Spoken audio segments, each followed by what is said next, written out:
एक दिन एक लड़की ने अपने पिता से पूछा, पापा, क्या आप कभी मेरी वजह से रोए हैं? उसके ऐसे पूछने का कारण ये था कि उसने कभी भी अपने पिता को रोते हुए नहीं देखा था। इस सवाल के जवाब में पिता ने कहा, हाँ, एक बार ऐसा कुछ हुआ था जब मैं तुम्हारी वजह से रोया था। यह सुनकर लड़की उस बात को जानने के लिए उत्सुक हो गई कि आखिर वह क्या बात थी जिसने उसके पिता को रुला दिया था। इस उत्सुकता को शांत करने के लिए पिता वह किस्सा सुनाने लगा। बात उस समय की है जब तुम 10 माह की थी।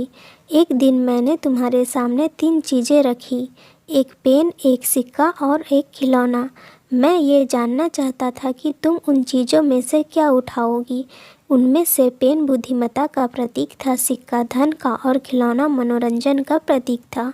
मैं ये सब बस एक जिज्ञासा के कारण कर रहा था। मेरे लिए ये जानना बहुत रोचक था कि मेरी बेटी के लिए आगे जाकर क्या सबसे अधिक मायने रखेगा। मैं तुम्हारे सामने बैठकर बेसब्री से तुम्हारे अगले कदम का इंतज़ार कर रहा था। मैंने देखा कि कुछ देर बैठकर तुम उन चीज़ों को देखती रही, फिर घुटने के बल चलते हुए उनकी ओर बढ़ी। जब मैंने तुम्हें आगे बढ़ते हुए देखा तो मेरी धड़कनें मानो रुक सी गई।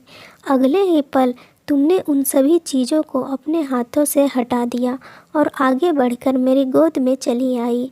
बस यही वो पल था जब मेरा दिल भर आया और मैं तुम्हारी वजह से रो पड़ा। यह किस्सा सुनकर लड़की की आंखों में आंसू आ गए और अपने पिता से लिपट कर रोते हुए कहने लगी, आज भी सबसे प्यारे आप ही हो पापा। यह सुनकर पिता के आंखों से आंसू छलक आए। दोस्तों, अगर आपको ये कहानी पसंद आई हो तो वीडियो को लाइक करें और ऐसे ही दिल छूने वाली कहानियाँ देखने के लिए आप हमारे चैनल को सब्सक्राइब करें। मिलते हैं फिर एक नई कहानी के साथ, तब तक के लिए धन्यवाद। जय हिंद।